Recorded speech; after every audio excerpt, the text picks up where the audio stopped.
right, guys, welcome back. You should have finished your worksheet, and now we're going to finish the rest of our story. I read to you, and then one spring night, just as the sky went pink, a pale face looked out of our box. An owl, a white owl, a barn owl. So you can decide if your visualization was close or if it was completely different.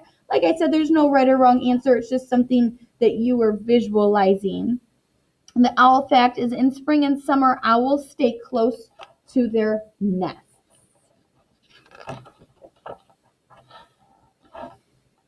The owl came closer and closer, then landed. Oh, I'm so sorry. I think we skipped a page. We did. I'm just going to back it up. I'm sorry. And then Grandpa did a strange thing. He put his hand over his mouth and made a loud, squeaky sound. Right away, the owl took off and flew toward us. He thinks I'm a vole or a mouse in the grass, Grandpa whispered. He's coming to see if he can catch his dinner. I just held my breath. The owl's whiteness gleamed, and its face was like a pearly heart. A barn owl's huge eyes can see when it's too dark for human eyes to work. The heart-shaped ruff around the barn owl's face helps to guide sound to its super sharp ears, which are just holes under the feathers on its head. The owl came closer and closer, then landed in the tree right by our hiding place. It was so light it was hardly bent the twig it perched on. I could see the tiny ruff of feathers around its face, like stiff lace. I could see the speckled browns on its back. I could see the shine of its big dark eyes. I could have reached out to touch its velvety softness. Under their feathers, owls are slim. Their bones are hollow, which keeps their bodies light and makes flying easy. Interesting. And then it raised its wings like an angel and took off. It was so quiet, all I heard was my own heart beating. Owls' wing feathers are especially soft, so owls can move through the air silently and fly up to their prey without being heard. Wings are big.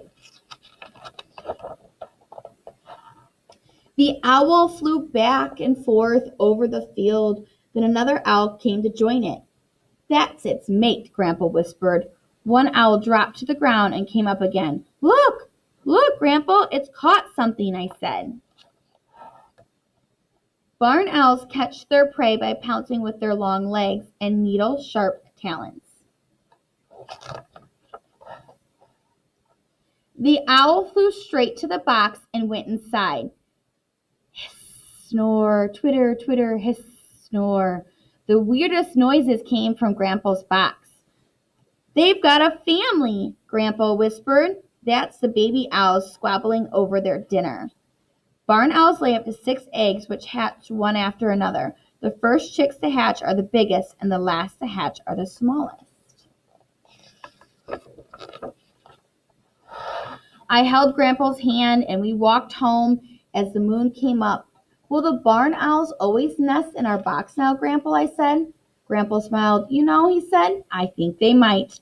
Barn owls will come back to their same nest sites year after year if it stays safe and there is enough to eat nearby. And that is the end of our story. This is just telling us a nest box note. On modern farms, the open grassland where barn owls like to hunt is often plowed up, and old trees and barns where they can nest are taken down. So barn owls have become rare. One way to help bring them back is to put up nest boxes. The barn owl nest box in this book is very sturdy and weatherproof, so it will last outside in a tree. But nest boxes inside barns protected from wind and rain can be very simple. Just an old crate will do. All nest boxes should be 10 to 15 feet up to be safe from predators and people and to have nothing in the way of the entrance so that the owls can fly right in. You can get information about how to make a nest box and where to put it from your local wildlife protection organizations. Sometimes it takes a while for owls to use a new nest box, but be patient and you could have a barn owl family in your box. super cool. So I hope you guys learned a lot. Like I said, you'll be using some of those facts later this week. But that's the end of our story.